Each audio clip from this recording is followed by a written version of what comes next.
Salut, bienvenue dans Blabla Clap. Je reçois chaque semaine un nouvel invité. Donc si tu veux être alerté dès qu'il y a une nouvelle interview, n'hésite pas à t'abonner à la chaîne et tu vas recevoir une alerte sur ton compte. Tu vois, c'est une petite notif comme ça qui sort sur ton téléphone. Blabla. Bienvenue dans Blabla Clap avec Certes, comment ça va? Ça va et toi, Mo? Bien, t'es bien installé? Je suis bien installé dans le coin du canapé, je suis bien là. Ouais, prêt à commencer. Ici c'est très chill, hein. Grave. On est très tranquille. D'ailleurs t'es arrivé à 11h, on commence à midi. C'est parfait. On aime bien prendre notre temps. C'est très joli chez vous, c'est très beau. Merci beaucoup. Bienvenue en tout cas dans le podcast. C'est la dernière de la saison. Okay. Tu closes la saison. T'es notre headliner de la saison. Oui, je suis le mec qui passe à la fin du plateau quand tout le monde est claqué, le public a un peu de force, j'ai compris. Hein. Non, là, le podcast a bien marché. Hein. Les derniers épisodes ont bien performé, donc c'est cool. Tu closes en beauté. Ouais, ça fait plaisir. Et puis on va revenir, si tout se passe bien, d'ici... là, on va prendre une petite pause pour la fin de l'été, puis revenir... tranquillement, septembre-octobre, avec une nouvelle saison. Comme je te disais juste avant, on réfléchit un peu au thème qu'on veut aborder sur la saison 2, essayer d'avoir une évolution un petit peu plus claire. Ok. Et probablement, le sujet moi qui m'intéresse pour la saison 2, c'est justement d'avoir tout un truc sur comment rester indépendant en fait quand t'es humoriste. Et peut-être qu'on peut faire du coup un petit teaser avec cet épisode, parler un peu de ça. Grave, carrément. Parce que toi, ça fait combien de temps que tu fais de l'humour? 2014, ça fait 6 ans. 6 ans. Ouais, 6 ans. Et au début, t'as eu l'occasion de bosser avec des producteurs pour certains spectacles Ouais, le premier, j'étais une petite prod qui s'appelait Artédiem, et puis ensuite j'ai fini le premier spectacle qui est Juste pour rire, dans le nouveau théâtre, là, le 13e art. Donc sur le premier spectacle, on va dire, j'avais des expériences avec des prods, et ensuite pour le deuxième et troisième, full indé. Le deuxième qui est fini, qui était Amour, et le troisième que je suis en train de sortir là, full indé, parce que j'ai appris les choses qu'il fallait faire et pas faire. Et donc je me suis vite rendu compte que j'ai préféré faire les choses tout seul. Pour plein de raisons. Hein. Je dis pas que les prods sont mauvaises, mais pour plein de raisons, c'est plus pratique, je pense. Ouais. Ouais, c'est clair que le système de prod dans l'humour, c'est un peu, c'était le modèle par défaut pendant très longtemps. On commence à voir de plus en plus d'humoristes qui se mettent en indé ou qui montent leur propre prod avec d'autres gens, etc. Mais, ou même des humoristes qui produisent d'autres humoristes. Ouais. Là, c'est pas forcément c'est pas toujours très bien non plus. Je le ferai jamais, moi. Je pense que ça doit pas... Enfin, c'est pas mon cas, en tout cas. Okay. Il faut comprendre. Des fois, ça peut être des accompagnements aussi sur des périodes. Hein. C'est peut-être pas forcément des... On n'a pas toujours les contrats qu'il y a derrière. Souvent, on voit lui avec lui, on dit qu'il est produit par lui. Des fois, c'est juste des accompagnements, des coups de pouce artistiques à certains moments, des collaborations. Ce qui me paraît plus être cool. La production, je suis pas sûr qu'il y ait beaucoup d'artistes qui produisent d'autres artistes. Hein. Ah ouais, qui investissent de l'argent, tu veux dire? Attends, je suis pas sûr. Ouais, parce que producteur, ça veut tout et rien dire, en fait. Ouais, c'est ça. Il faut déjà définir un peu le mot. Comment tu définirais, toi, justement? Un producteur, c'est quelqu'un déjà, il y a le mot producteur, il y a produit. Donc, c'est un producteur, il produit. Et je suis désolé pour l'humoriste, mais c'est-à-dire que c'est lui le produit. Hein. Forcément, il y a forcément un produit quelque part. Et donc, le produit, normalement, c'est quand même le spectacle, quoi. C'est pas forcément l'humoriste, c'est le... en stand-up, c'est souvent lié. Toi, si t'as une pièce de théâtre, tu produis une pièce de théâtre, mais en général, tu produis un stand-upper. Tu vas pas changer l'humoriste et garder le même spectacle. Ouais, c'est ça. Donc, les deux sont intimement lié. Tu peux acheter pour Fabrice Capin et mettre n'importe qui dedans. Si tu achètes un spectacle, en général, une one-man show, l'artiste va avec. Ouais, donc... parce que quand tu es humoriste, tu fais un spectacle, mais au final, c'est ta vie, donc personne ne peut te remplacer. C'est indissociable. Et puis c'est aussi malsain d'un autre côté, parce que quelqu'un possède l'histoire de ta vie, en fait. Ouais. Quand tu lui vends les droits de ton spectacle. C'est un peu ça, c'est ça qui est un peu compliqué, c'est que c'est une œuvre, en général, surtout en stand-up, je parle, c'est des œuvres qui sont courtes, qui n'ont pas à vocation, comme je dis, par les Fabrice Capin qui existent depuis 300 ans et les pièces qu'aujourd'hui peuvent faire, comme Ali Vardar ou Michalik, qui peuvent être un peu éternelles. Un spectacle de stand-up, il a une durée limitée parce que l'artiste qui incarne le truc a une durée limitée, et même pas limitée forcément dans la vie, limitée dans le temps, parce que si tu parles de tes enfants, au bout d'un moment, on va en parler.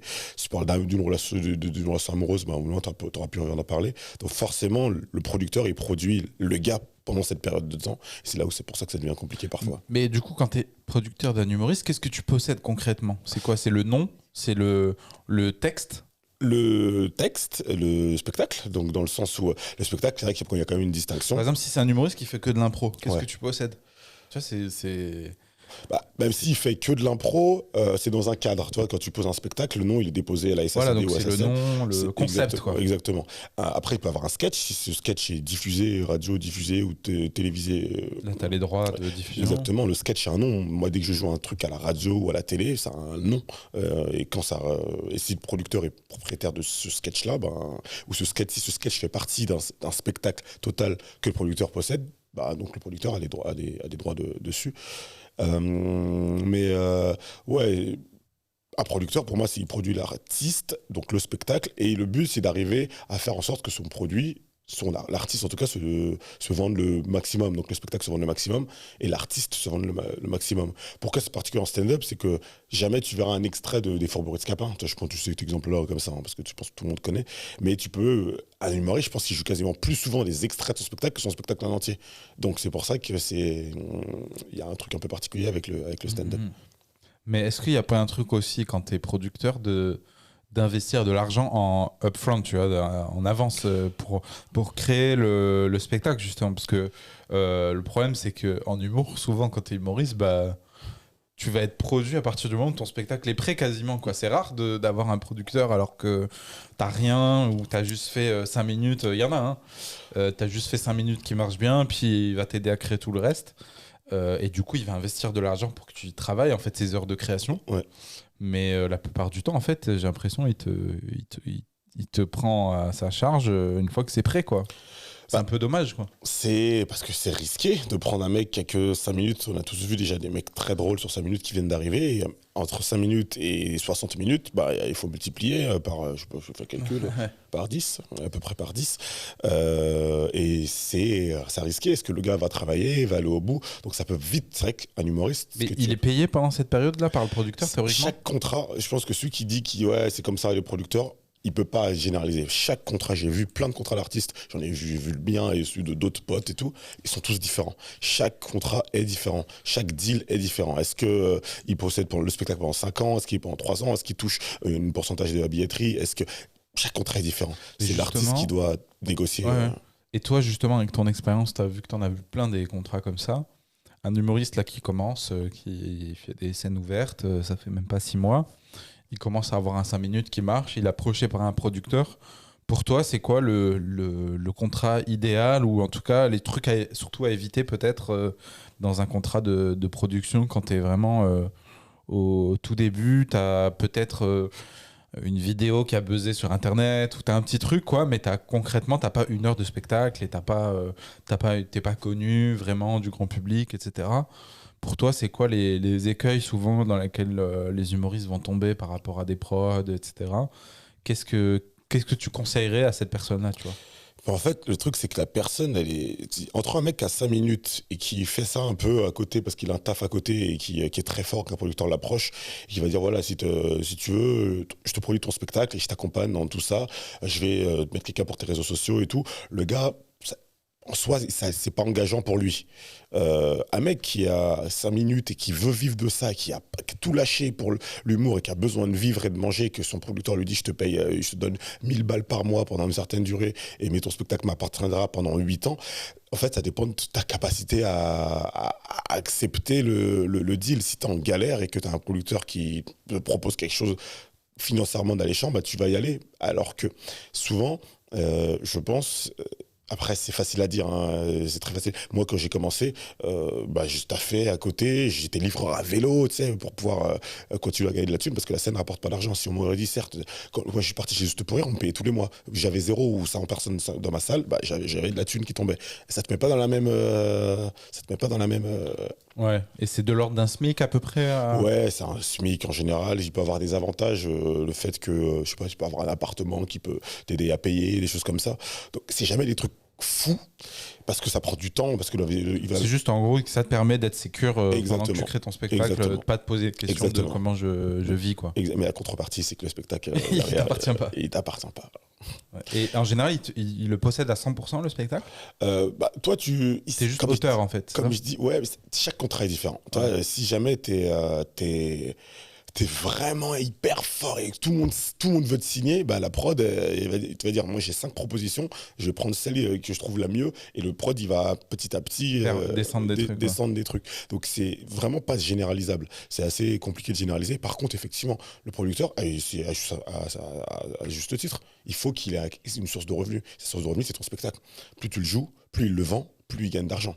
Donc il faut que tu acceptes que bah, voilà, ton spectacle n'est pas forcément à toi. Après, tu as des contrats de coproduction également. Ouais. Tu as des contrats de coproduction dans lesquels tu dis, ok, moi je veux bien, on partage, je produis à 50%, vous à 50%. Et dans ce cas-là, les recettes, on partage à 50%, 50%. C'est possible, ça, si tu as un peu de rein financier. Ouais, il faut avoir un minimum. Un peu de rein, parce que sinon, tu peux pas combattre du Montet où ils ont beaucoup plus de trésorerie que toi. Et d'instant où ton spectacle va dire, on va faire des colonnes Maurice et dire, on va faire 50-50, attends, je peux pas payer 50%. Ouais, parce qu'en plus, à Paris, autant si tu vas en région, à des mairies ou quoi, ils te l'achètent, ton spectacle. Ouais. Mais à Paris, tu payes la salle avant. Ah oui, tu dois payer. Et tu gagnes que sur les places vendues, quoi. Tu payes pas avant, mais en fait, tu payes en général, tu payes pas la salle, mais c'est la salle gère la billetterie. Donc, tous les revenus passent par la salle et ensuite, avec le restant, elle te rend ce qu'il y a. Mais s'il n'y a pas de restant, c'est toi qui dois à la salle. C'est comme ça que ça se passe. Ah, ok, tu payes pas en avant. Par exemple, là, demain, tu veux l'Olympia. Ils vont pas te dire, donne-nous un chèque pour acheter louer l'Olympia. C'est différent. Là, je parlais des salles de 100, 150, point virgule, Sentier des Halles, Théâtre du Marais. C'est pas que tu payes en avance, que tu as une régularité. Donc, quand tu as une régularité, ils vont pas te dire, tu payes tous les mois. Ouais, bien sûr. Donc, on voit, tu prends ta période de 6 mois, tu joues ton spectacle, et à la fin des 6 mois, on regarde, si tu veux tous les mois recevoir la thune, tu peux aussi, hein, tu demandes les résultats de billetterie, mais si tu perds de l'argent, tu vas dire, on verra le mois prochain, tu vas dire, tu vas pas les payer ce mois-ci. Par contre, si toi, tu fais de l'excédent, bah, ils vont dire, ok, ce mois-ci, tu as fait tant, est-ce que tu les veux ce mois-ci ou est-ce que tu les veux après? Donc c'est tous les mois. Par contre, effectivement, quand tu as une grosse salle, eux, ils font de la location de salles sur des one-shots en général, un Grand Rex, un Olympia ou je sais pas quoi, pour être sûr que tu ne perds pas leur thune à bloquer une date, parce qu'ils vont, en général, quand tu fais une grosse salle, tu vas communiquer 1 an à l'avance ou 6 mois à l'avance, donc il va être sûr que tu... Donc quand tu bloques la date, tu donnes l'argent. Tu payes la moitié. La moitié. Et l'autre moitié un peu après, à la date... Un mois après, à peu près. Un mois après. Ouais. Ok. Donc il faut, un Grand Rex, ça coûte 25 000 euros au global, ou un Olympia, c'est à peu près le même prix, bah, tu dois lâcher 12 13 000 euros avant le spectacle, pour valider le contrat. Donc ça peut être, si tu le valides 1 an avant, tu dois payer 1 an avant 15 000 euros. Et un Grand Rex, pour le rentabiliser, il faut vendre combien de places Honnêtement, c'est une très bonne salle, le Grand Rex, parce que c'est une salle très rentable. Elle n'est pas si chère que ça, et elle a 3000 places. Il y a 2800. Mieux vaut faire le Grand Rex que l'Olympia. Ouais, l'Olympia, c'est 800, c'est quoi? Non, c'est 1008. Mais c'est plus cher. C'est une salle très chère, très coûteuse. Tout est cher à l'Olympia. C'est une très jolie salle. Toutes les prestations en plus de la location. Chaque loge est payante, les lettres, c'est payant, limité. Il y a pas mal de trucs comme ça. Ils t'upsell à chaque fois. Qui fait que ça peut vite être cher à l'Olympia. Moi, je me souviens, quand je bossais dans l'événementiel, c'était plus des congrès d'entreprise et tout. Mais je me souviens, à chaque fois, je vendais une petite appli en fait, qui était utilisée pour créer de l'interactivité. On avait besoin d'Internet en réseau filaire. Et il y avait certaines salles, juste le câble Ethernet, c'était genre 1500 euros. Un câble. Et si t'en veux 2, c'est le double. Alors que ça leur coûterait, hein, concrètement. C'est un câble, il coûte 2 euros sur Amazon. Et juste pour se connecter, quoi. T'upsell, en fait. Bah, c'est ça, ils t'upsell de ouf. Et il y a des salles où tout est inclus, d'autres où c'est un peu... Donc mieux vaut faire le Grand Rex que l'Olympia financièrement. Après, l'Olympia, c'est un prestige, en fait. C'est ça. Ouais. Et le Grand Rex, du coup, si tu le remplis, c'est largement rentable, quoi. Ouais, c'est une salle qui peut être très rentable. Tu fais quoi, un x2, x3 ou par rapport à ton investissement, ou même tu peux faire x10? x3, non, x3. Ouais. Ah, ok, x3. Ouais, x3. Ah, c'est cool. Ouais, c'est pas mal pour une salle parisienne de cette taille-là, et puis c'est une magnifique salle en plus. Ouais, c'est sympa. Ouais. Après, moi, j'avais l'impression que l'acoustique était pas incroyable. Non, c'est une très belle. Ouais, le seul problème, c'est qu'elle est grande et que ceux qui sont tout au fond, ils sont vraiment tout au fond. Ouais. Ils sont hauts et au fond, mais sinon, non, c'est une salle folle. C'est un cinéma, quoi, à la base. Ouais. Donc, non, c'est une très belle salle, une très belle visibilité et très bon son, très bon son. Et donc, pour revenir à notre histoire de producteur, ouais, s'il veut prendre des salles comme ça et que tu es en coproduction, tu dois payer la moitié avec lui, quoi. Bah, en général, ou tu peux avoir des deals où par exemple lui il s'occupe d'avancer l'argent et toi tu tu t'occupes de l'artistique. Parce que par exemple, quand tu es une start-up, tu peux avoir ce truc-là où tu as tes investisseurs qui amènent l'argent et toi, tu amènes le travail, quoi. Ouais. Bah, le truc, c'est qu'il faut quantifier tout ça parce que souvent, les problèmes artistes-producteurs, et que ce soit en musique ou en humour, c'est que c'est la transparence. C'est que, ouais, mais j'ai ramené des caméras, mais ça a été facturé tant et tu sais pas vraiment parce que toi, t'étais pas là. Lui, il va dire, ouais, mais enfin, tu sais combien? Enfin, si jamais tu dois faire un code de proposition, tout doit être chiffré. Un mois de travail, c'est combien ton mois de travail Ok. sinon, les comptes à la fin, ils sont très compliqués. Ouais, j'avais vu un truc comme ça c'était Joe Rogan et Bill Burr qui parlaient de la musique et ils disaient qu'ils te faisaient ouais, t'inquiète, c'est de la coprod, mais genre en fait tous les frais réels, c'est toi qui les payais et eux ils te faisaient des frais genre une photocopieuse qui coûte 4 000 € à la location, tu vois. Ils font gonfler en fait leurs frais pour qu'ils te disent bah nous on a payé tout ça, en fait ils ont rien payé et ils prennent juste leur marge, quoi. Ouais, il faut faire attention à ça. Je dis les gens sont de bonne foi, mais il faut bien connaître, surtout quand tu as un gros prod qui a souvent amorti déjà ses coûts ou qu'il aboutit à beaucoup de choses.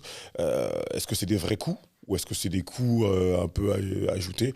Donc il faut bien juste faire attention. Après, ça peut être intéressant parce qu'effectivement, un petit gars tout seul n'a pas forcément les reins pour se payer un Olympia. Après, toute chose à sa mesure, j'ai l'impression. Si t'es petit, t'as pas d'Olympia à payer non plus normalement. Enfin, t'es pas encore à ce stade-là. Hein.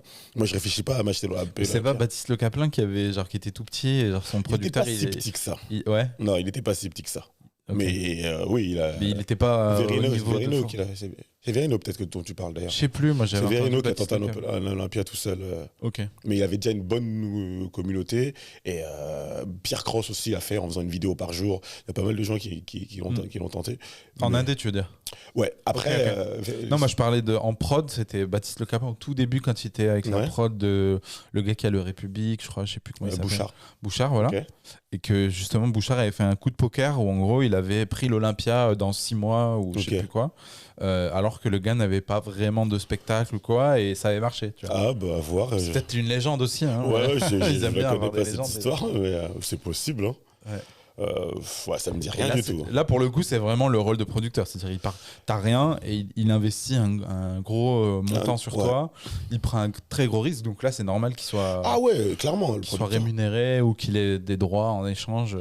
C'est clairement, si le producteur il prend des risques, hein. C'est sûr que quand il te paye un Olympia qui va coûter 25 000 €, toi tu te sors pas un rond, après c'est ton travail, c'est toi qui vas le payer, mais il prend un risque financier clairement, donc il faut savoir de où tu mets les pieds. Il faut rentrer à égalité. C'est parce que c'est un grand producteur que tu dois comment dire, être content juste de signer. Non, c'est comme un mariage parce que ta femme est trop belle que tu dois être juste content de te marier avec elle. Non, faut regarder tout. Et donc il faut faire attention à ça. Ouais, parce que souvent ce que tu vois, c'est que tu as les humoristes qui leur premier spectacle, ils vont le faire produire pour leur mettre un peu le pied à l'étrier, avoir quelqu'un qui investisse en eux.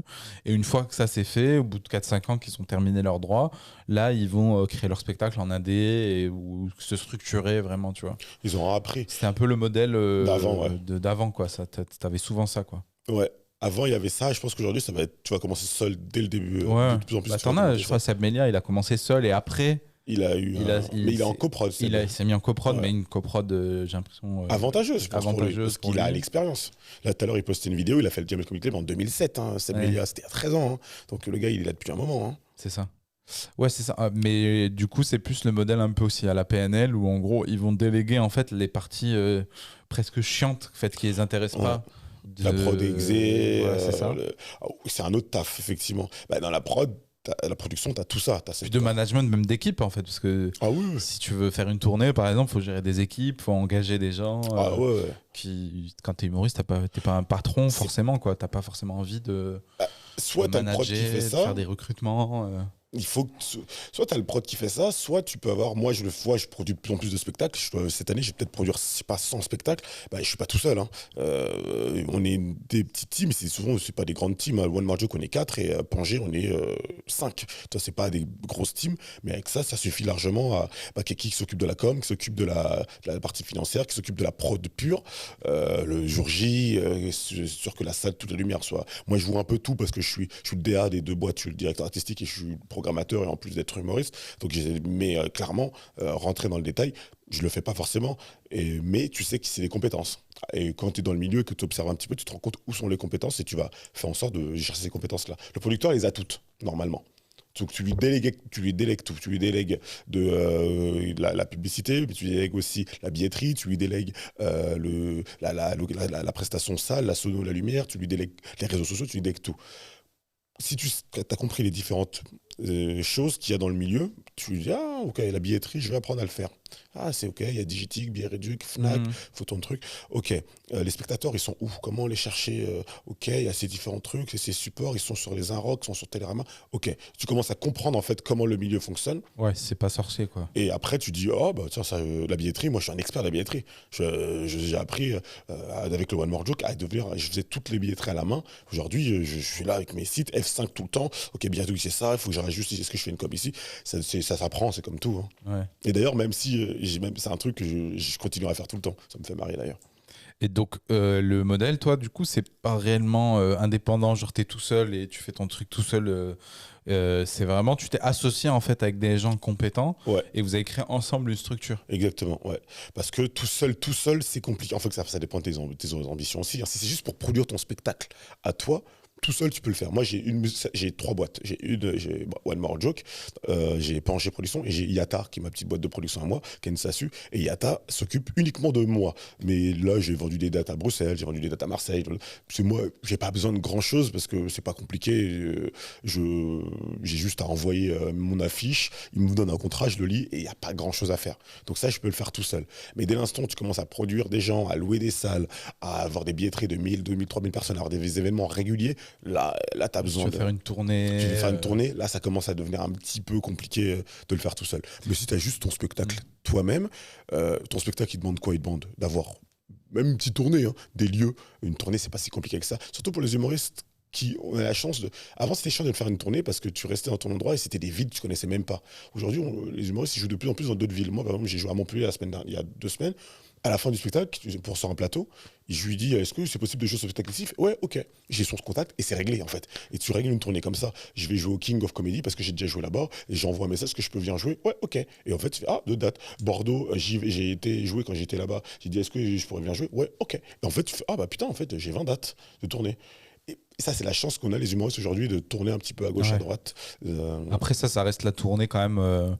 On va dire des petites salles quoi, des comédie clubs ou des salles moyennes quoi. Bah, quand tu veux faire une tournée des Zéniths par exemple, là c'est une autre. Bah, si tu fais une tournée des Zéniths, t'as une équipe. Soit t'as un producteur, soit t'as une équipe. Hein. Là, c'est quoi en général comme équipe? C'est tu prends des freelances et tu les manages ou c'est carrément une autre boîte à laquelle tu délègues la partie tu sous-traites. Il y a des production. Il y a des tourneurs qui font ça bien. Il y a des tourneurs qui ont l'habitude de travailler avec plein de salles minces dans toute la France. Donc moi, j'en connais quelques-uns. Et lui, il va faire un devis, il te dit voilà, c'est 25% d'avance, 30% d'avance, et après, voilà, la prestation. Et c'est leur taf, c'est leur taf. Donc après, tu peux, sur certaines villes où tu as des contacts déjà, bah, tu le fais tout seul. Mais si tu veux jouer à Pau, que tu connais personne, ben, là, tu vas dire, ok, j'aimerais bien faire une tournée sud-ouest, Pau, Toulouse, Biarritz et tout. Occupe-toi du sud-ouest. Et il peut s'occuper que du sud-ouest. Et ça, c'est pas mal parce que si il ne trouve pas de date, bah, tu ne payes pas. Ce qui prend en général un pourcentage sur les ventes. Parce que c'est vrai qu'en province, particulièrement, comme tu disais par rapport à Paris, c'est qu'en province, tu vends beaucoup les spectacles. Ouais. Pourquoi? Parce que la demande n'est pas si forte que ça et il faut qu'ils aient un planning sur l'année. Donc pour être sûr qu'ils ont un planning sur l'année, ils achètent ton spectacle comme ça, ils savent qu'en mars ils ont ça, en avril ils ont ça, en février ils prennent la billetterie pour eux en fait. Et ils prennent la billetterie pour eux. Et donc ça fait que c'est parce que c'est vraiment la province. Ils ont de la demande, mais pas tant qu'à Paris. À Paris, tu restes là, t'attends, tu vas avoir des gens qui vont arriver. Ouais, c'est-à-dire ils n'ont pas besoin d'acheter en fait, parce que tellement de demandes. C'est ça. Ouais. Belfort, s'ils n'achètent pas les spectacles, il n'y a pas beaucoup de monde qui vont aller jouer leur spectacle là-bas. Donc ils n'ont pas le choix que le théâtre de Belfort, je prends une ville au hasard, d'acheter des spectacles. Mais par contre les Zéniths, eux n'achètent pas, c'est ça? Non, les Zéniths n'achètent pas. Ça, c'était la différence. Là, on parle de, il y a distinguo. Faut savoir, les Zéniths, les Bercy, ces trucs-là, c'est des salles. Le Grand Rex, les congrès, c'est des salles de location. Ils font leur métier, c'est pas le spectacle, c'est de la location d'espace. Donc aujourd'hui, tu peux avoir un spectacle et demain un cirque et après-demain Fillon qui parle un truc. Ils s'en battent les steaks. Donc eux, ils sont là, ils attendent les demandes de location d'espace. Après, ils réajustent et tout. Donc aucun Zénith va venir te chercher. Ouais. Tiens, un Zénith, ils s'en foutent que tu sois connu ou pas connu. Si tu veux payer à l'Olympia, c'est pareil. Hein. Bonjour, je voudrais faire l'Olympia. Ok, vous avez 25 000 euros? Oui, bah ok, allez-y. Parce que si tu regardes le planning de l'Olympia, tu vas sur le site, des fois, les gens, tu sais pas qui c'est. Hein. Ouais, c'est vrai. C'est pas du tout, parce que tout le monde peut louer l'Olympia. Ouais, il suffit d'avoir l'oseille. Il faut avoir l'argent. Alors qu'un théâtre, ils ont une vraie direction artistique. Ils ont une direction artistique. Ils vont pas t'acheter ton spectacle s'ils savent que tu vas pas remplir et si t'es pas du tout connu, s'ils aiment pas ce que tu fais. L'Olympia, le Grand Rex, un Zénith, ils s'en fichent. Hein. Ils font de la location d'espace. Et donc là, tu t'engages, comme on disait, là, une boîte de prod, enfin de prod exé, quoi, qui va vraiment organiser la billetterie sur place, l'accueil, la sécurité, toutes ces questions-là que tu n'as pas envie de gérer. Quoi. Mais au final, même une grosse boîte de prod, elle va je sais pas, du monter, eux-mêmes, ils ne le font pas en fait, ça, quand ils font une grosse tournée. Ils ont un tourneur qui est à Bordeaux et qui s'occupe de ça, mais ils sous-traitent. Ouais, ils sous-traitent, c'est pareil. Après, aujourd'hui, ils ont un réseau qui est tellement grand. Là, le plus dur, c'est de créer le réseau. Quand tu as créé le réseau, c'est bon. Quand tu t'as joué dans 250 salles, tu as juste à renouveler. Le truc, c'est comme, le plus dur, c'est le démarrage. Moi, aujourd'hui, je vais faire la première année, quand j'ai commencé à tourner, j'avais peut-être allé à Caen parce que je connaissais Arnold Barbet qui était là-bas. L'année d'après, j'ai découvert un mec à Lille, Isabelle Berthe qui est à Lille. Tu sais qu'au Quai du Rire, tu as Maliko, tes trucs, et tu commences, ça s'augmente. Et donc, en fait, c'est le réseau qui va faire que ta tournée grandit petit à petit. Et même les gros producteurs, ils suivent leur réseau. Hein. Et sauf qu'au bout d'un moment, ton réseau, il est balèze et que tu connais tout le monde. Et puis, il y a un vrai sujet aussi sur le côté administratif d'avoir une prod. Ouais. Toi, tu parlais de SASU, tout ça. Il y a certains statuts qui ne te permettent pas d'organiser un spectacle. Ou je crois qu'il y a une limite, c'est 6 par an, c'est comme ça. Parce que moi, j'avais une boîte de prod avant vidéo. Et des fois, on voulait faire des trucs comme ça. Ou même juste engager des intermittents, des acteurs, etc. C'est compliqué si tu n'as pas la licence. Le bon statut. C'était plus dans la pub, en fait, très compliqué d'engager des acteurs, des trucs comme ça. Et du coup, comment toi, tu as géré ça? C'était quoi les conditions, justement, pour pouvoir avoir la licence spectacle? Il faut avoir une licence de spectacle pour produire des spectacles de manière régulière. Aujourd'hui, il y a la licence 2 et 3 qui sont la licence de production de spectacle et de diffusion de spectacle. C'est-à-dire que moi, je peux produire et diffuser des spectacles. C'est 2 licences différentes. En général, tu les as ensemble. L'avantage, pour ceux qui écoutent, c'est qu'aujourd'hui, depuis l'année dernière, c'est beaucoup plus simple. Avant, il fallait faire une formation de 2-3 jours, un peu comme je sais pas, une formation... sécurité quand tu as un restaurant, hygiène, sécurité. Aujourd'hui, c'est en ligne. Tu t'envoies une demande au ministre de la Culture chargé des spectacles et il demande ce que tu vas faire, à plus ou moins ton planning de spectacle. Voilà, je vais faire une date là. Ok, il vérifie un peu si tu as un historique et tu as ta licence. Donc c'est assez simple. Et du coup, il vérifie quoi dans ton historique? Si tu as déjà fait des spectacles avant, si tu as des études dans le domaine, c'est quoi le truc? Pour être honnête, c'est très récent, ça date de décembre et après il y a le confinement qui est arrivé. Je le sais parce que j'ai demandé 2 licences là, parce que j'étais en asso sur une structure, on a demandé une nouvelle licence. Et sur le One More, la licence qui arrive également, ils n'ont pas posé beaucoup de questions. Hein. J'ai l'impression qu'il peut la donner un peu comme ça. Hein. Donc c'est facile maintenant. C'est facile. Sur le site, par rapport à avant, c'est beaucoup plus facile. Ok, donc profitez-en en ce moment. Si vous voulez votre licence, c'est maintenant. Parce qu'en plus, je connais des gens qui essaient qui ont une asso, qui essaient de produire leur spectacle. Mais c'est important de le faire bien pour plein de raisons. Ça c'est, si tu parlais d'indépendance, c'est comprendre le système. Pourquoi une licence de spectacle? C'est t'as le droit, il faut que tu aies le droit. Tu veux vendre de l'alcool, il faut une licence 4. Il faut qu'on soit dans la légalité. Tu peux pas être un producteur de spectacle et pas... C'est quoi l'amende si t'as pas de licence, tu fais un spectacle? Il y a une grosse amende. Je sais pas, mais c'est peut-être costaud. Faut pas te faire attraper. Puis de toute façon, les salles te refusent de base, en fait. Ils vont te dire non, t'as pas de licence. Pas toutes. Pas toutes, mais globalement, la salle peut te refuser. Deuxième chose, ton spectacle, s'il n'a pas de licence, tu peux pas le déclarer non plus à la SACD ou à la SACEM qui sont les droits d'auteur. Pour les droits d'auteur, donc tu commences à être bourbier. Enfin, t'es pas bien placé, tu peux pas faire les choses légalement. C'est pas si compliqué que ça, mais faut le faire. Deuxième chose, il faut que ta licence t'assure également. Si t'as un problème avec tes spectateurs, moi j'ai déjà eu un spectacle où j'ai dû appeler les pompiers parce qu'une meuf est tombée dans les vapes. T'écoutes d'avoir ta licence. À ce moment-là, d'avoir l'assurance qui va avec. Parce qu'on se dit, on sait jamais, ça peut arriver qu'il y a un souci. Un projo qui tombe. Ouais, parce que t'es le producteur du spectacle. Hein. Si jamais il y a un problème dans ta salle, c'est toi le responsable. Hein. Ah ouais. Donc, moi qui fais de la scène et qui joue et en même temps Il y a qui toujours des produit, problèmes. j'ai pas envie d'être sur scène. Je sais pas si ça a remarqué, mais putain, et arrêtez Vous parce allez que tous mourir. j'ai pas envie d'avoir cet état d'esprit-là. Donc, Ah ouais. donc si t'es humoriste et que tu veux être tranquille au moins à jouer sur ton truc, Mm. cadre ton univers, quoi. Et oui, juste pour avoir la SACD, la SACEM, qui sont des choses qui sont quand même intéressantes. Faut savoir que chaque spectacle déclaré, la billetterie, par exemple, je sais pas, tu joues avec la billetterie, l'artiste a un pourcentage de la billetterie. Si c'est déclaré, si c'est pas déclaré, il aura rien. L'artiste, donc l'auteur en fait. L'auteur, ouais, l'auteur. Donc si c'est un autre auteur qui a écrit ton spectacle, c'est à lui que la SACD va reverser. Ouais, ouais. Bah, En fait, tu donnes l'argent à la SACD de base et eux, ils redispatchent. s'occupent après. Exactement. La SACEM, de plus en plus aussi. La SACEM Ouais, ouais. Par rapport aux musiques. Non, par rapport au stand-up, à l'humour. La Ok. SACEM, les deux se marchent un peu dessus. Je conseille aux gens de se mettre sur les deux aujourd'hui maintenant. Moi, j'ai Ok. parlé avec la SACEM et tout. Il y a un document qui vient de sortir il n'y a pas longtemps. La SACEM soutient l'humour et les deux se marchent un petit peu dessus. Ok. Parce J'aime- que SACD, c'est les auteurs normalement, Ouais. historiquement en tout cas. Ouais, les auteurs, la SACEM, c'est la musique, mais les deux. Mais en plus, c'est même pas. Moi, je croyais que c'est un truc de l'État, mais c'est pas vraiment de l'État. En fait. non, c'est des assos. Enfin, des. C'est semi-privé, hein. Ouais. Ils vont bien. Hein. C'est comme un syndicat en fait. Ouais, c'est un syndicat je pense qu'il a Une ancienneté. une CNT et puis une autorisation de l'État, mais ce sont des entreprises qui sont utiles. Hein. Ouais. Théoriquement, tu pourrais créer ton propre syndicat et que ce soit ce syndicat qui gère Littéralement. tes droits. Ah, littéralement. Il faut juste que tu aies du monde qui s'inscrit, qui qui cotise. adhère, mais complètement. Ouais. Et c'est pour ça qu'ils ont d'ailleurs la SACEM commence à s'intéresser à l'humour et la SACD à la musique, parce qu'ils ont le droit en fait. Ils sont pas nés pour. Et ils ont démarré sur ces activités-là, mais ils peuvent très bien Bien sûr. se diversifier. Bien sûr. Et certains, on a de plus en plus de sketchs audio diffusés. La SACEM est très calée à la radio, France Inter, c'est vrai, chansons. Même sur Spotify, maintenant, il y a de Français. l'audio des fois. Donc, ouais, et la SACEM est plus calée, et la SACD est plus calée pour le spectacle vivant. Donc, dans un monde où on est de plus en plus diffusé nos sketchs, c'est peut-être intéressant d'avoir les deux. La SACEM pour le spectacle vivant, la SACD pour le spectacle vivant, la SACEM pour toute ce qui est rediffusion. Et donc, toi, tout ça, tu l'as découvert au fil de l'eau, en te posant juste les questions, en fait, de comment je fais pour faire ça, quoi. Ouais, franchement, ça s'apprend tout seul. Il faut être curieux. Il faut être curieux, avoir envie, lire des trucs un peu chiants, voir les erreurs. Ou d'avoir un avocat qui est bon, ou non, même pas, ou tu faisais vraiment par toi-même. L'avocat, t'en as besoin de temps en temps, mais aucun avocat va te dire fais tout ça, parce que même lui, il sait pas. Et c'est pas facile de trouver un avocat très très bon dans le monde du spectacle. Pourquoi ? Parce que notre milieu, il évolue.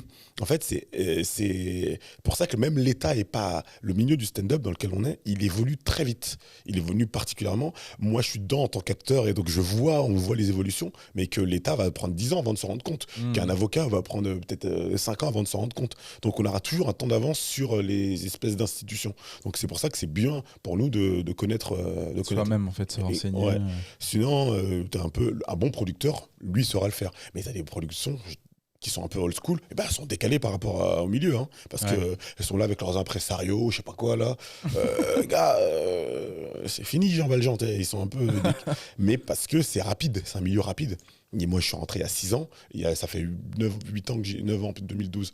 Je suis dedans parce que j'avais un resto. Mais ça, quand j'ai ouvert mon resto en 2012, j'ai organisé des spectacles de stand-up. Aujourd'hui, le milieu, il a complètement changé. Ah oui, il a littéralement changé. Je me souviens, j'avais joué dans ton resto à l'époque. Il y avait 4 plateaux. C'était vraiment petit comme ça et tout. Les gens, ils étaient en train de manger. Ils mangeaient des ils faisaient du bruit avec leur fourchette. Ah, t'étais venu ? Ouais, j'étais venu. Putain, ça fait un moment. C'était avec ton associé Stan, ça ? Stan, ouais, toujours. C'est toujours mon pote. C'était celui qui était... Bon anniversaire, Stan, aujourd'hui. Ah bah ouais, joyeux anniversaire. C'était le plateau qui était organisé par Alex Nguyen. Alex Nguyen. Ouais. Voilà, les rendez-vous de l'humour, ça s'appelait. Ouais. Il est toujours là en plus, non Alex Nguyen, il continue. Ça fait longtemps que je ne l'ai pas vu. Il a pris, c'est ça qui est intéressant avec ce milieu, c'est qu'il y a il n'y a pas une manière de faire une carrière, il y a plein de manières. Et il a choisi un autre axe qui est de former pas mal de débutants, et ce qui je trouve assez cool. Faire ses premiers pas sur scène. Ouais, mais quand tu commences, je sais qu'il y a 6 ans, quand j'ai commencé, le plus dur c'était de monter sur scène, d'avoir quelqu'un qui accepte, et Alex crée des plateaux pour les débutants, donc c'est très cool. Je sais que Pierre Thévenoud, il passait par là aussi, donc c'est cool ce qu'il fait, et aujourd'hui je crois qu'il s'est professionnalisé là-dedans. Il fait plus trop de scènes, je le vois beaucoup moins, mais je crois qu'il bosse toujours avec la nouvelle génération. C'est cool, c'est cool. C'est utile. Ouais, en fait, il y a plein de manières de vivre de ce de métier. gagner sa vie avec l'humour. Bah, c'est marrant, on fait un parallèle avec le tout premier épisode du podcast où il y avait Joseph Roussin et Fred Cham Ok. et Briac aussi, je sais pas si tu connais, de Ouais. Marseille. Et on parlait justement de une des manières de gagner sa vie comme humoriste, c'est d'être auteur en fait. Ouais. Ou d'écrire pour d'autres humoristes, pour la télé, pour des trucs. Mais finalement, en fait, c'est un peu le truc connu. Ouais. T'es auteur avant d'être vraiment connu, etc. Mais finalement, il y a plein d'autres choses dans la production. Ah, grave. Ouais. Ah, grave, surtout aujourd'hui. Et auteur, effectivement, producteur. Pas forcément gros producteur, mais un producteur de spectacles comme moi avec le One More ou les Eleven. Tu peux vivre en production des spectacles d'humour. Tous les humoristes ne sont pas producteurs. Ouais. Tes propres spectacles aussi. Tes propres spectacles. Tu peux produire des contenus, tu as la preuve vivante, le contenu, le podcast ou le YouTube game. Mais je parle des humoristes qui font du YouTube. Il y a beaucoup de gens, je sais pas, tu prends Ella Tracy aujourd'hui qui fait ça, qui fait ses spectacles et qui les met sur YouTube. C'est une source de revenus. Pub de fou derrière. C'est une pub et une source de revenus. YouTube, faut pas oublier que tu peux gagner de l'argent avec YouTube. Ouais, c'est clair. Après, je pense qu'ils gagnent beaucoup plus avec les ventes qu'avec les. Ouais, mais il faut pas sous-estimer YouTube. Les humoristes, je pense qu'ils sous-estiment beaucoup YouTube. Ouais. Si tu mets des spectacles régulièrement, du contenu régulièrement, ta fanbase elle augmente. Ouais, surtout que le spectacle, quand il sort, il fait 1 million, 2 millions, donc tu te dis ça fait 1000 balles, 2000 balles peut-être. Mais après, il continue à tourner. Il va faire monter toutes tes autres vidéos parce que les chiffres YouTube, c'est à peu près, tu gagnes 100 balles tous les 100 000 vues, mais t'as pas qu'une vidéo. Si tu commences à avoir un catalogue de vidéos, toutes les vidéos elles vont monter, donc ça commence à. C'est ça, donc si tu fais 1 million tous les mois, ça fait 1000 balles. Cumulé à tous tes trucs cumulé, sur l'année, ça vidéo, fait du 12 000, quoi. Ça peut monter assez donc vite. Si tu dis sur scène, tu joues et tu dis je vais préparer, je sais pas, toutes les semaines un contenu pour ma chaîne YouTube, c'est une autre manière de gagner le monde. Encore faut-il avoir les droits de son spectacle. Ah oui, ça c'est autre chose. Et si t'as signé avec quelqu'un, c'est lui qui va gagner l'argent, quoi. Un mec, pour moi, qui est signé, justement, il se doit d'être encore plus productif, de créer. Il aura son contenu qui appartient à sa production, mais qui se doit d'avoir son contenu qui est propre qu'à lui. Donc, tu te dois te gratter de fou pour pouvoir. Ok, ça, c'est peut-être pas à moi ou plus totalement à moi. Parce que investir en fait sur toi-même, en fait. Toujours quand tu crées du contenu, il faut pas oublier, c'est quand même un investissement sur le long terme. Bien sûr. Parce que tu as l'impression des fois de perdre ton temps à mettre une vidéo non. 100 vues, 200 vues.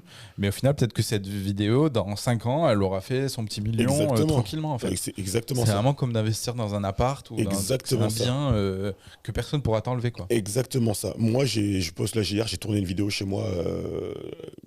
On a créé avec Pangé, le Pangé Lab, qui est on a acheté du matos, des caméras et tout pour pouvoir produire des contenus pour humoristes, justement. D'ailleurs, c'est une autre manière d'ailleurs de vivre de ce milieu.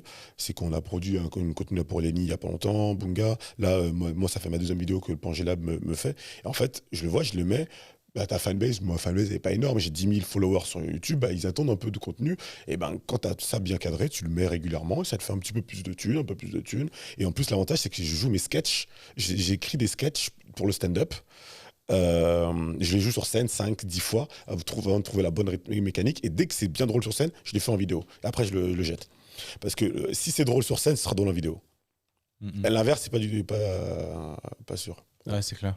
Mais par exemple, les humoristes qui font des émissions de télé, et après ils prennent la vidéo, ils la mettent sur leur chaîne YouTube, ils arrivent à avoir les revenus. Oui. C'est compliqué, ça, non? Attends, comme une émission. Par exemple, toi, t'as fait le Jamel Comedy Club. T'as mis ta vidéo sur ta chaîne. On peut faire pause ou pas? En tout cas, c'est compliqué, quoi. En fait, oui et non, parce que je dis ça, mais je suis pas le seul. Il y a plein de. Oui, parce que tout le monde le fait. Et puis surtout, c'est ceux qui l'ont fait. C'est un drainer de moi, je crois que je suis pas allé à 2,5 millions la vidéo. Donc, parce que c'est Jamel Comedy Club, la vidéo, elle draine les autres en plus. Donc, c'est avantage qu'elle draine les autres. Ça dépend, faut voir si t'as les droits. Montreux, il les garde, ça c'est. Il les garde, personne n'a son Montreux tout seul. Ça dépend. Je sais pas si tu fais rire et chanson, est-ce que chaque contrat est un peu différent. Ouais, c'est ça. Ouais. Le Comedy Club, pas sûr que t'aies pas le droit, parce que vraiment tout le monde le fait. Sinon ils auraient dit un truc au bout d'un moment. Ouais, ils bloquent pas. Non, je pense t'as pas Content ID de Canal+ qui vient te faire. Non, je pense pas du tout. Je pense pas que. Peut-être qu'ils laissent exprès parce qu'ils veulent. Peut-être, parce que c'est possible qu'ils laissent exprès volontairement. Peut-être ça, c'est dans le contrat, je sais pas. On le fait. Si c'est. Là, j'ai Non, pas lu ça cette leur fait partie. une pub aussi, parce que l'humoriste Bien va sûr. beaucoup plus pousser la vidéo que si Ah, bah ils oui. avaient leur chaîne. Clairement. Et ouais, aussi, ils ont une chaîne Comedy Club. Mais en plus, je crois que sur la chaîne du Comedy Club, ils mettent pas par sketch, ils mettent par émission. Donc, c'est pas pareil. Toi, moi, ma vidéo, je sais pas, duré 30 minutes ou 40 minutes. Bah, les gens, ils vont peut-être pas toujours regarder que l'émission en entier. Ils ont pas ma vidéo toute seule sur le Comedy Club, la chaîne du Comedy Club en tout cas. Je sais que je l'avais vue en émission. Pour l'avoir toute seule, c'est sur ma chaîne. Hmm.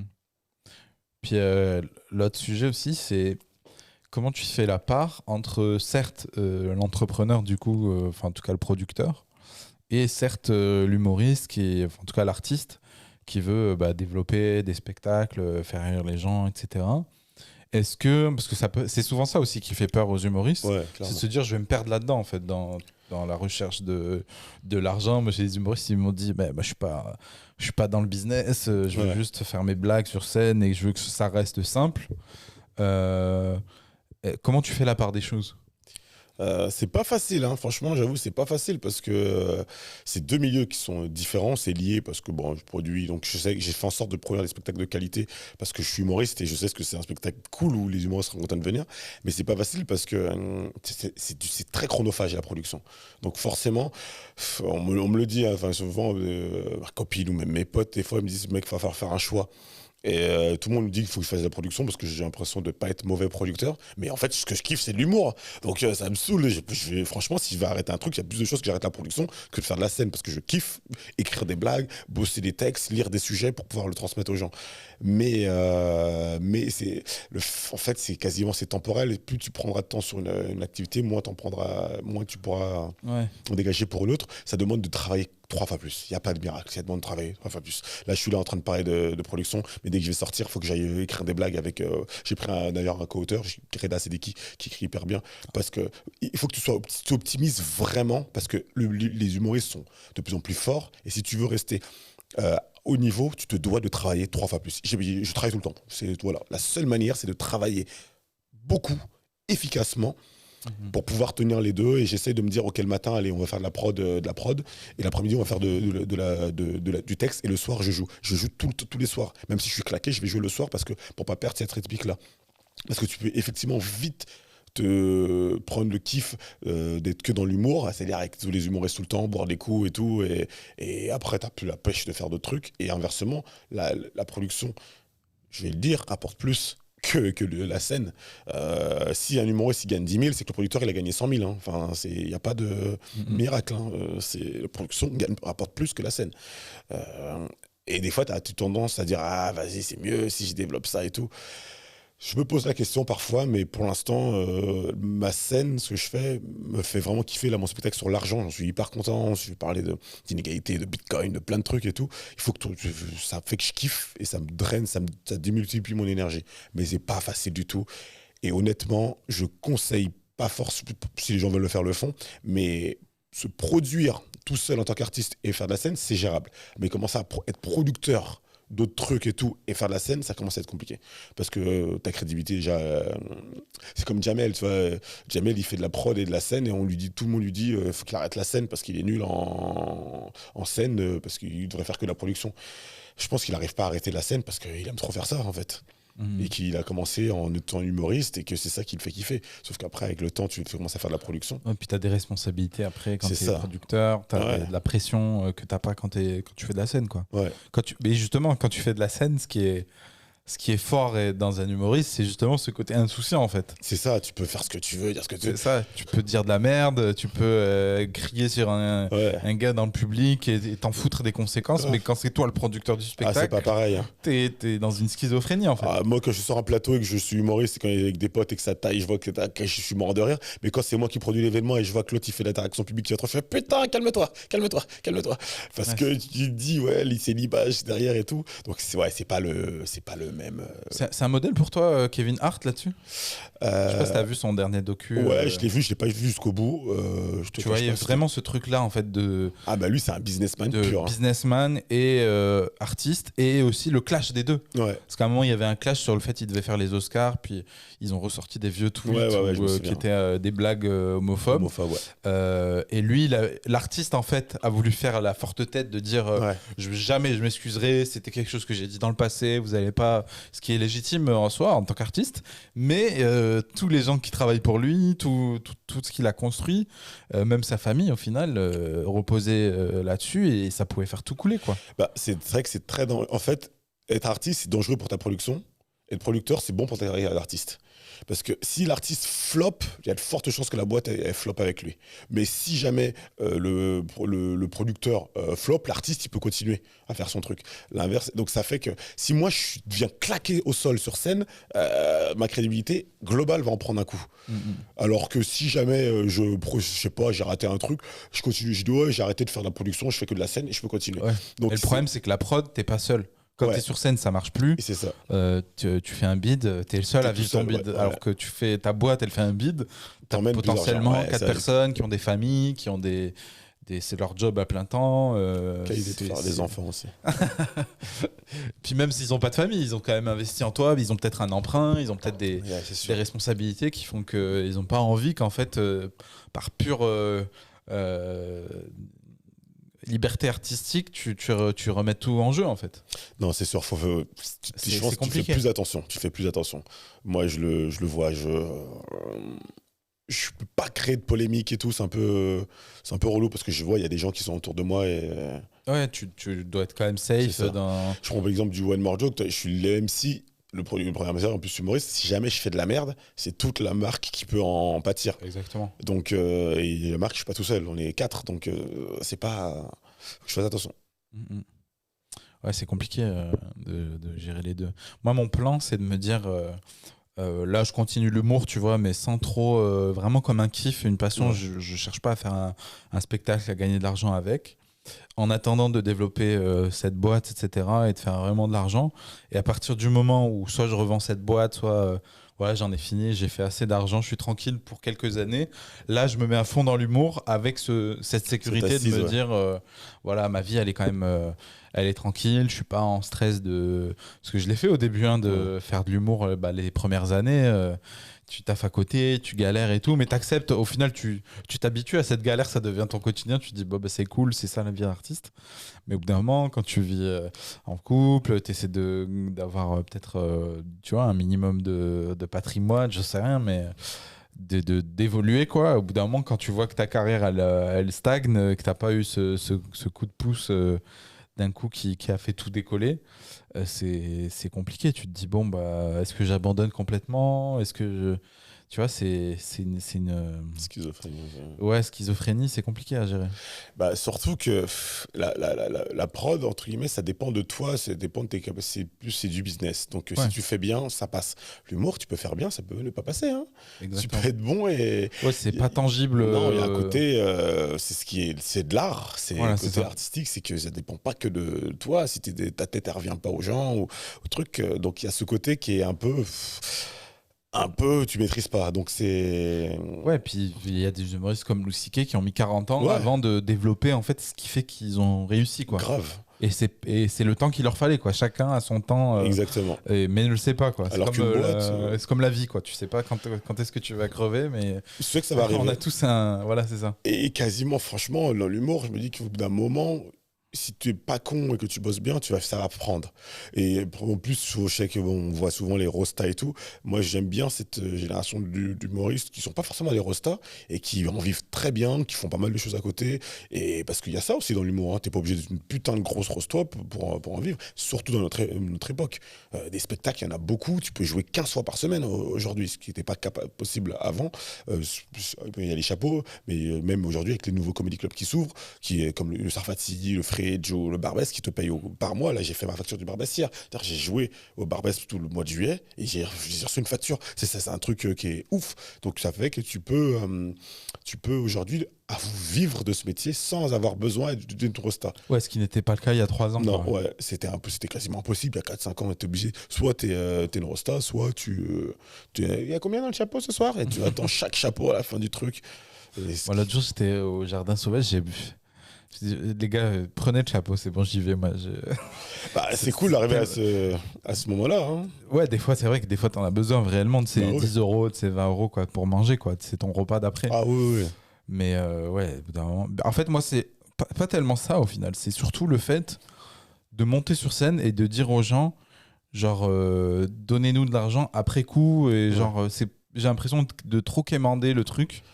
Et même en tant qu'artiste, ça me gêne, tu vois. J'ai vécu au Québec, ça n'existe pas, ça, le chapeau. Ouais. C'est que tout est payé en avance, quoi. Ils te donnent de l'argent, tu payes ta place, même si c'est au black, 5 euros à l'entrée, voilà, en cash, et après ils redistribuent aux humoristes. Ou alors, c'est pas payé. Ouais. Et tu le sais. Et tu le sais, et tu y vas parce que c'est open mic, et en même temps, ça te permet de te dire, bah voilà, je teste. Mais des fois, les gens, les humoristes, il y a une schizophrénie aussi, tu vois. Genre, t'arrives, tu fais des blagues, et quand ça marche pas, tu dis, ah bah de toute façon, vous avez pas payé. Ouais. Mais à la fin, tu leur dis, ouais, bah payez quand même. Ouais, non, je pense que le chapeau, moi, je produis j'ai une marque que j'ai créée avec des potes comme Marc Debac qui s'appelle Rire et Houblon, et puis j'ai une autre marque qui s'appelle We Are Stand Up. Ce que je dis des marques, c'est des plateaux identifié, en tout cas, je paye plus au chapeau.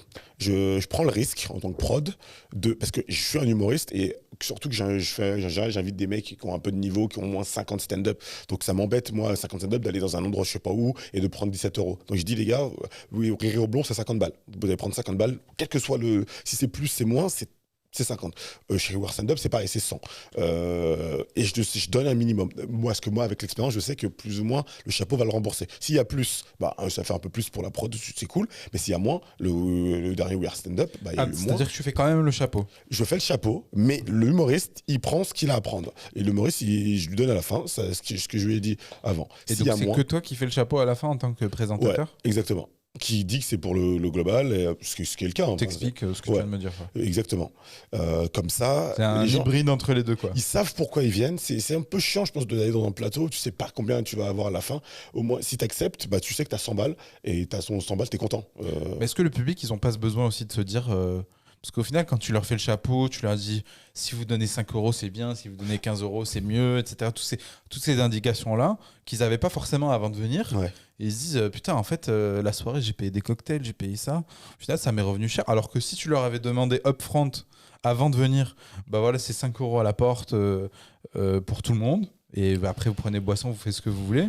Peut-être que c'est plus clair pour tout le monde ou c'est juste que de toute façon tu es en concurrence avec les autres plateaux. Exactement. Et tu es obligé de te mettre à niveau. Une ville comme Paris, après ça se fait, les comédie clubs le fait que ça le fait moins parce que la marque, en fait, tant que ta marque est pas assez forte, c'est un peu compliqué.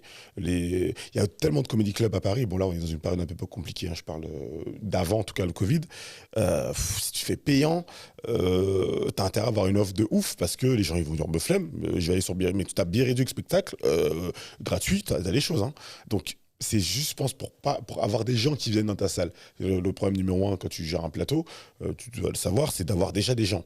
Après, tu te débrouilles pour prendre leur argent. Mais si tu veux leur prendre leur argent dès le début, tu auras beaucoup moins de gens, donc tout qui va être allé. C'est compliqué. À part si tu as une marque forte, et créer une marque forte, ça prend du temps. T'as déjà essayé de faire le chapeau avant ? Genre à l'entrée. Ah, c'est pas con. J'ai vu ça en fait au Canada c'était pas du stand-up, c'était un truc d'expo un peu alternatif, je sais pas quoi. En fait, c'est genre c'est une tips, truc de tips quoi. Et c'est vraiment, ils te disent, vous donnez c'est entrée en libre participation, donc vous donnez ce que vous voulez en entrant. Ok. Et des fois, les gens ils donnent l'argent avant et après ils vont s'asseoir et ils oublient quoi, ils passent la soirée et tout. Ouais. Ce que je vais faire avec mon spectacle, je vais voir si je vais le faire. Je vais faire dans quelques salles. J'ai envie de faire une entrée au dé. Parce que c'est sur l'argent et tout. J'ai 3 dés. Tu lances le dé et le chiffre que tu fais, c'est ce que tu payes. Je vais le faire. Je vais le faire avec mon nouveau spectacle. Si tu fais triple 6, tu payes pas, c'est gratuit. Si tu fais 12, c'est 12 euros. Si tu fais 4, c'est 4 euros. Ah, c'est sympa. Je fais mes calculs, ça, je retombe sur mes pattes. Selon les lois de la probabilité. Ouais, mais ça fait tu vas t'en sortir à 10 balles à peu près. Mais je trouve ça drôle. Les gens, ça leur fait un peu de créativité. Ouais, c'est ludique. C'est ludique. Et c'est ça, en fait, faut être créatif. Faut être créatif. En fait, dans staff, faut être créatif. Faut pas regarder comme tout a été fait. Crée, sois original. Ils disent putain, vous avez fait la Tour Eiffel. Bah, on vous dit ouais, viens, on tente. Tu sais, c'est juste viens, on tente. Et c'est tout, hein, c'est pas plus compliqué que ça. Hein. Il faut être créatif parce que le public, il a envie de ça. Et puis on a la chance de faire un taf où on peut être créatif. Si c'est pour être salarié de l'humour, c'est un peu dommage de faire ce taf un peu. Ça, puis il faut imaginer, en fait, nous, c'est un peu ce qu'on essaie de faire aussi ici avec le contenu, les émissions, les podcasts. C'est de se dire, t'as pas forcément besoin, parce que le modèle actuel du contenu, c'est la pub. Ouais. Soit tu fais de la pub et tu gagnes de l'argent, soit tu fais rien. Nous, on pense qu'il y a des modèles alternatifs. Bien tu sûr. peux monétiser ton audience de plein de manières. Là, j'avais un article, là, c'est ma Bible. C'est un gars qui t'explique qu'avec juste 100 fans, très très fans, tu peux générer 100 000 euros à l'année. Ok. Ça fait en gros 1 000 euros par mois par fan. Après, le même fan, après, c'est des statistiques, mais voilà. Et il dit, en fait, la technique pour faire ça, c'est pas de faire de la pub, c'est pas même un abonnement. C'est en gros, tu leur crées du contenu en plus qui va vraiment leur changer leur vie. Bien sûr. Par exemple, tu vois, toi, t'es humoriste, t'as un spectacle. Bah, en plus du spectacle, tu vas leur dire à tes fans les plus qui regardent tes vidéos sur l'argent, par exemple, bah, je vous fais une formation pour gérer votre argent réellement. Tu vois, genre, en plus, avec mon ton sympa, vous me faites confiance par rapport aux autres vidéos. Et cette formation, elle est payante et c'est un vrai truc. Limite, vous pouvez la faire payer par Pôle emploi, j'en sais rien. Tu vois, j'invente un truc.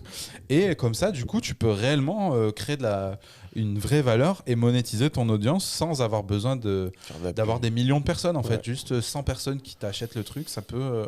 Et comme ça, tu vois, on essaie d'être créatif, trouver plein de manières de financer en fait du contenu, quoi. Il faut être créatif. L'argent, il est là, il existe. Hein. J'en parle, c'est circulaire. Il faut juste trouver la manière de l'obtenir. Tu commences à connaître, il faut que tu connaisses les gens, la psychologie des personnes et la valeur en fait que les gens mettent à chaque chose en fait. Exactement. Et puis quand tu donnes un truc de qualité, les gens ils sont prêts à payer. C'est ça. Si tu donnes, faut pas carotter les gens. Si tu les carottes, forcément, si tu veux faire du volume, c'est parce que c'est pas carotte, parce que c'est compliqué de faire de la qualité, beaucoup de volume. C'est vrai. Surtout en ligne. Mais tu le vois, même Netflix, ils ont commencé avec de la qualité, et petit à petit qu'ils grandissent, ça devient de moins en moins compliqué. Bon. Les meilleures chaînes, moi que je vois sur YouTube, les chaînes qui font de la qualité, elles ont pas beaucoup de followers, hein, parce que la qualité, ça. Mais par contre, je sais pas, il y a une chaîne qui s'appelle. Ça veut pas dire qu'ils n'ont pas de revenus. Ah, mais pas du tout. Je sais pas si tu connais Eureka, la chaîne Eureka. C'est un gars qui parle de finance, c'est hyper stylé, mais de manière hyper ludique. J'ai vu. Il fait que ses schémas là. C'est trop stylé. Il a 150 000 abonnés, mais je suis sûr qu'il en vit très bien parce qu'il est très smart et il a pas mal de revenus alternatifs. Il vient de sortir un livre, tu vois. Il est à fond dans son truc. J'ai acheté son livre, tu vois. Ce livre coûte 25 balles, je l'ai acheté. Donc il a trouvé d'autres manières pour pouvoir générer des revenus. Alors que jamais t'aurais payé 25 balles pour regarder une vidéo qui normalement est gratuite. Exactement. C'est juste la valeur en fait. Exactement. Et toi ce que t'es prêt à donner. Exactement. Tu parlais de la Tour Eiffel, raconte-nous. Je produis donc le One More Joke, qui est une marque de stand-up que j'ai créée il y a 2016 avec mes potes. C'est cool. Là, c'est la 5e saison et chaque saison, on se dit qu'est-ce qu'on fait de plus. C'est quoi les différents steps? Raconte. Donc vous avez commencé à 30 personnes au One More. Au One More, donc c'était vers République, c'est ça? Ouais, rue Félix-Méricourt et tout. Je vois un humoriste qui venait d'arriver, qui gère un blog qui s'appelle Louis Dubourg. Et je lui dis, mec, je lance un plateau qui s'appelle One More Joke dans tel endroit avec mes potes. Est-ce que ça te dit de bosser avec moi? Il m'a dit, ok, grave, il était trop content. Donc il est content et je pense qu'il a commencé un peu sa carrière comme ça. Il a rencontré pas mal de gens et tout. Donc première et deuxième année, on l'a fait au One More. Au début 30, 50 et puis au bout d'un moment, justement, pour le step de la première et deuxième année, c'est que c'est moi qui gérais la billetterie. Je répondais à chaque personne. Et même la billetterie, en fait, le parcours client, le parcours fan, il doit être cool. Et pourquoi le One More a créé cette base, je me suis vite rendu compte, c'est que mieux vaut avoir des gens fidèles. C'était quasiment toutes les mêmes personnes. 150 personnes, les mêmes quasiment. Parce qu'à chaque fois, ils envoyaient un mail. Ouais, on vient à 3 ce soir. Ils se sentaient privilégiés. Ça, c'est pas. Il n'y avait pas billet réduit. C'était vraiment toi qui gérais. Au début, il y avait un peu, mais on l'a vite enlevé et on était full avant même d'annoncer le line-up parce qu'ils se savais que l'expérience était cool. Ils arrivaient, on faisait un tableau avec leur nom et tout. On mettait des post-it à la main. Je sais pas moi, Clarisse 3. Et Clarisse est arrivée devant le tableau. Elle se gérait elle-même. On n'avait même pas besoin de passer. Ok, on est là aujourd'hui. C'est un peu à la Starbucks où ils mettent ton nom sur le café. C'est l'expérience, quoi. Exactement, c'est l'expérience. Ouais, t'es pas juste un pion, quoi. T'es pas juste un numéro. T'es toi, ton prénom. Exactement. Tu sens le truc, s'il y avait un anniversaire, comme c'était sur Facebook, on voyait, ils disaient ce soir big up à tel, et ça crée cette fanbase qui grossit. Fidélisé pendant 2 ans. Puis pendant 2 ans. Qui fait que la deuxième année, comme ça marchait bien, la troisième année, donc toujours au One More, les artistes ont commencé à devenir très connus. On a eu Gad, Farivenet, Kian, Blanche a joué son nouveau spectacle en training au One More.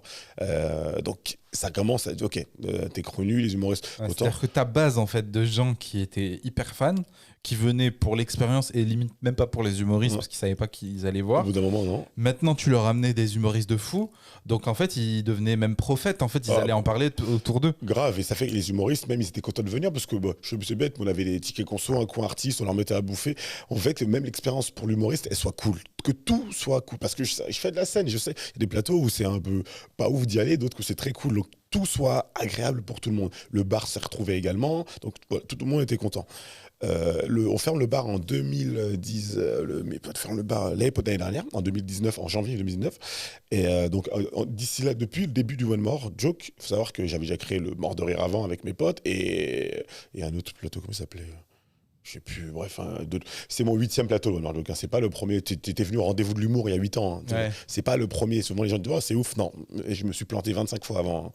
Ouais. Donc quand on a lancé celui-là, on savait qu'il fallait que l'identité soit forte, que le nom soit un peu fort, que le logo soit visuel et qu'on allait faire sortir que ça fait que la marque soit plus forte que les humoristes, parce que les humoristes, tu peux pas, ils changent et tout, donc il faut que les gens aient confiance. Donc on a fait la nouvelle scène assez rapidement.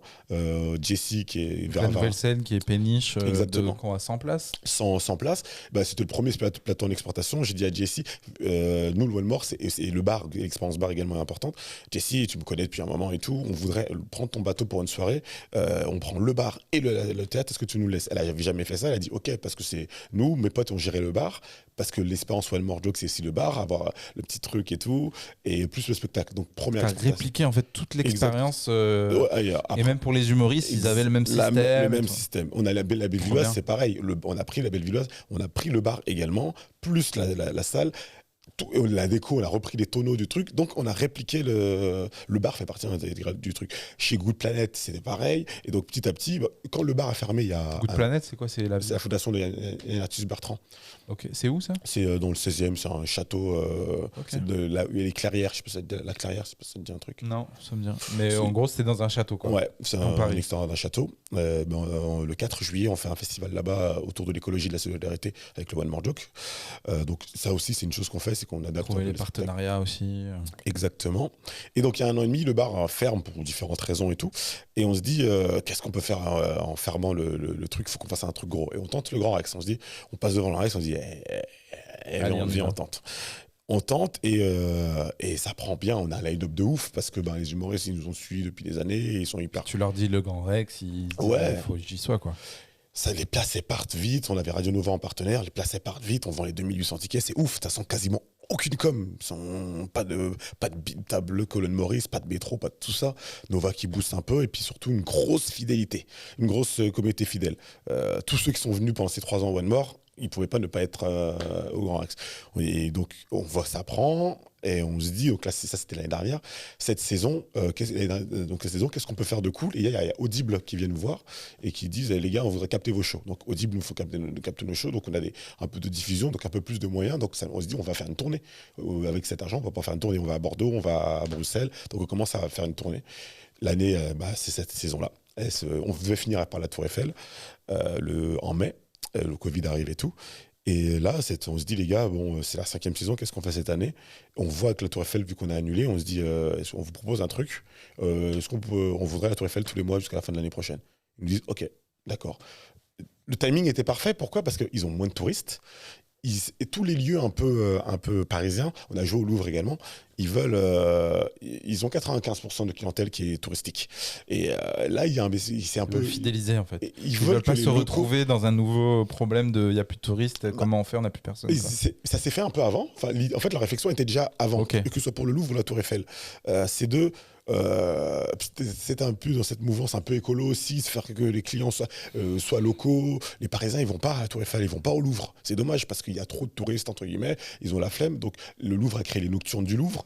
D'ailleurs, on a joué avec le One World Joke. Et la Tour Eiffel, ils ont une belle salle de spectacle qui est quasiment jamais utilisée, à part pour des conférences ou des trucs comme ça. Ils se dit, tiens, on pourrait faire le stand-up, ça marche bien. Viens, on va mettre du stand-up à la Tour Eiffel. On leur dit, bon les gars, la date de mai, elle est annulée. Est-ce que ça vous dit qu'on fasse 9 dates entre octobre et juin 2021? Ok, go. Donc on a créé un planning sur un an, ce que je disais tout à l'heure, c'est le fait de planifier avec 9 dates. Donc ça commence le 13 octobre. Et on a 2 dates, une en anglais et une en espagnol en avril et en mai. Et donc ça fait que tous les mois, tu auras un spectacle de stand-up à la Tour Eiffel avec le package toujours. Il y a une coupe de champagne à l'entrée, accès par l'ascenseur historique. L'expérience client. Ouais.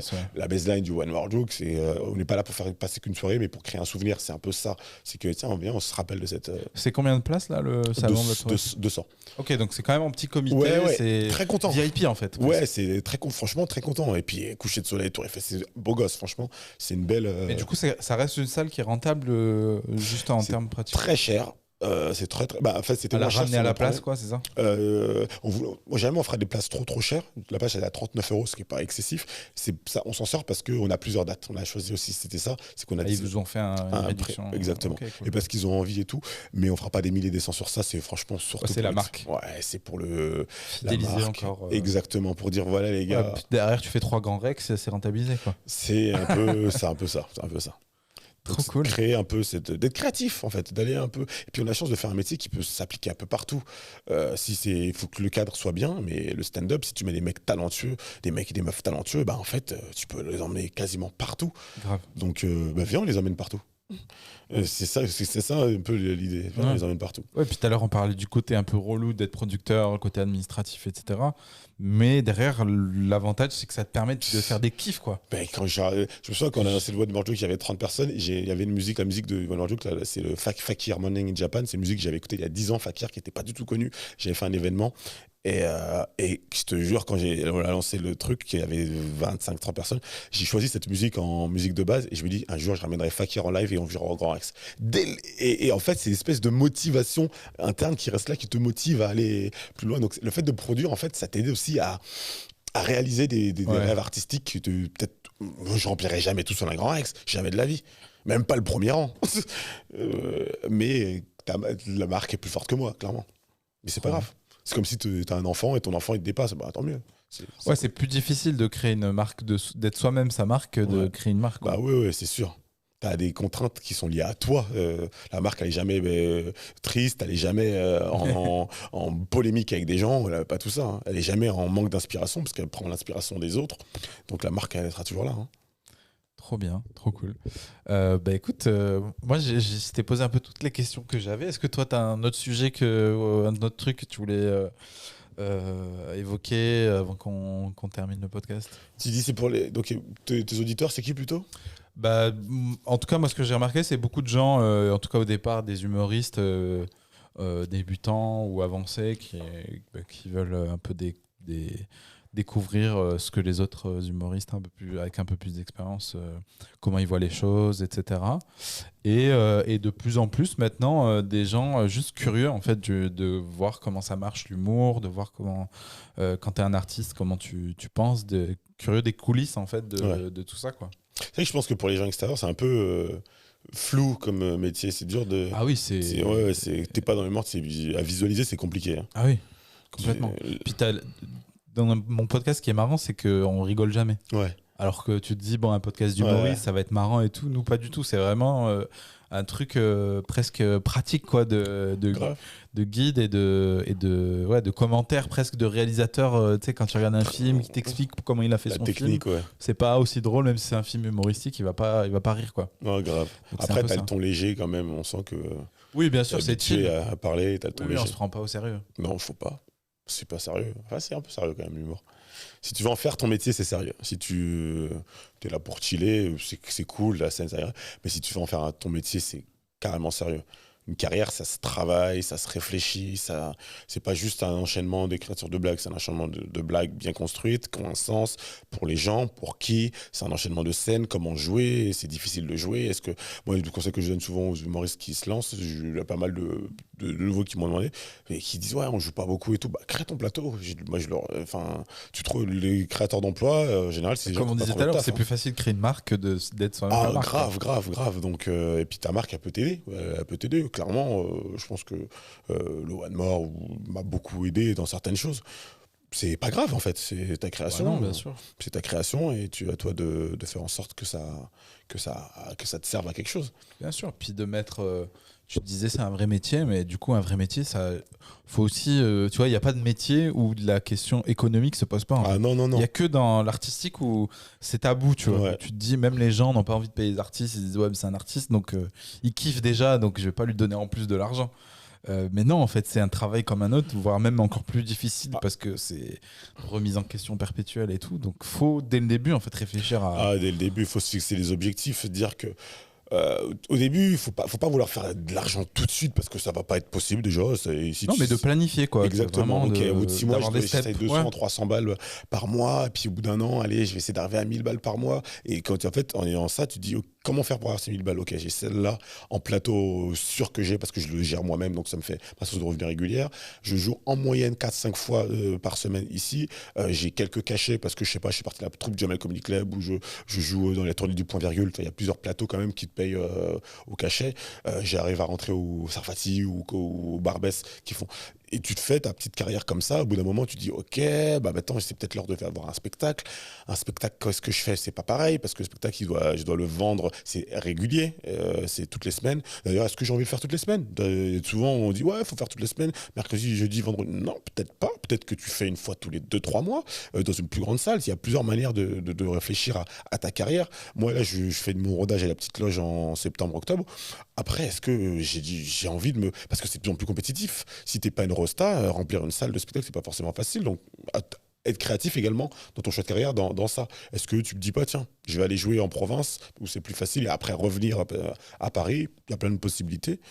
Et de se dire, pareil, de fixer des objectifs, qu'est-ce que je veux gagner avec ce spectacle-là? Est-ce que tout le monde aimerait gagner de l'argent avec un spectacle? C'est pas facile de gagner de l'argent avec un spectacle. C'est pas facile du tout. Ouais. Je parle pas des restas, je parle des... Ouais, bien sûr. Parce qu'un théâtre, ça se loue, c'est de la perte. Un plateau, tu perds pas d'argent. C'est que du bénéfice. Un spectacle, tu perds, tu dois louer, c'est un investissement. Tu dois louer, tu dois communiquer, tu dois payer des choses. Donc il faut que comment si ça te coûte 600 € et que tu en gagnes, parce que tu prends une salle de 100 places, disons que c'est 10 balles le ticket moyen, si la salle elle te coûte 500 € et tu as 100 balles de com, ça fait 600 €, il faut que tu aies au moins 60 personnes dans ta salle. Ceux qui écoutent, ils savent très bien qu'avoir 60 payants dans une salle, c'est pas facile. Tu peux te dire je perds de l'argent, mais il faut que ce soit dans un plan long terme où tu sais que c'est un investissement. Et c'est pas juste je me fais un kiff et je travaille à côté pour financer ce kiff. C'est pas. Faut que le projet se finance lui-même. En fait. Même si tu as un taf à côté parce que tu as un certain niveau de vie ou quoi. Il faut que le projet se finance lui-même. Il peut pas reposer entièrement sur l'argent que tu fais à côté. Non. Sinon, en fait, sinon, c'est un hobby. C'est voilà, pas ton taf, c'est un hobby. Et ça, c'est notre manière. Hein. Tu peux arriver et dire, oh, c'est juste un hobby pour moi, l'humour. Mais c'est un hobby. Je pense que tout le monde commence par en hobby et ça devient très vite une passion. Oui, bien sûr. Puis c'est une passion dont tu veux faire le métier. C'est un autre step. Quoi. Ouais. Mais je pense que c'est un step dans ta tête et pas tellement. Parce que souvent, on se dit, je fais ça en kiff. Ouais. Et quand ça marchera, là, je ferai ça à fond. Mais en fait, c'est pas ça. Toi, dans ta tête, il faut que tu te dises, OK, maintenant, je switch, je suis en mode pro et je vais en faire une carrière. Et du coup, le reste, je l'abandonne à côté aussi. C'est petit à petit. Petit à petit, bien sûr, pas d'un coup. Mais j'ai un plan, en fait, où ça va évoluer et voilà. Et c'est pas juste d'attendre, en fait, que ça tombe dessus. D'un coup, tu vas faire 10 millions de fans et tu vas pouvoir en vivre. Quoi. Ça, statistiquement, tu as 0,2% de chance que ça arrive. Je sais même pas si ça existe vraiment, en fait. Ça arrive quasiment pas. Donc, le truc, c'est... Franchement, en plus, le plus gros kiff... Moi, après, je suis pas du tout très loin de là, mais je pense... et j'en parlais avec pas mal d'autres humoristes, je pense que le plus gros kiff quasiment dans une carrière, et c'est pour ça que c'est important dans les conscients, c'est le jour où tu t'envies, tu fais « fuck, je vis de ça. J'ai besoin de rien d'autre. Je peux payer mes factures, aller au resto avec ma meuf, partir avec l'humour. T'es pas forcément une star à ce moment-là, hein, mais tu dis putain, c'est déjà ouf. Et après, c'est que du bonus, et t'avances, et normalement, si tu continues à travailler, t'avances. Mais c'est. Le premier resto qui est payé par des blagues, ça fait plaisir. Il fait plaisir. Il fait plaisir. Le premier cachet qui dit je vais payer, il fait très plaisir. Ouais. Donc il faut fixer les limites comme ça. Pas dire ouais, je serais bien quand j'aurai 10 millions de followers. Calme-toi. Il y a 4 mecs qui ont 10 millions de followers. Je me prends en humour s'il y a des gens qui ont 10 millions de followers. Peut-être Norman. Bah, en tout cas, merci beaucoup. C'était hyper inspirant tout ce que tu dis. Très cool, très beau cadre et tout. Ça fait vraiment plaisir. Merci de m'avoir invité. Bah, je t'en prie. Tu m'avais proposé il y a longtemps, ça s'était pas fait. Et en voyant ce que tu faisais, je t'ai envoyé un message pour dire je suis très chaud et tout. Ouais, bah, je suis très content. Très content. Bah, merci d'être venu. Merci à toi, Mo. À Ciao. plus.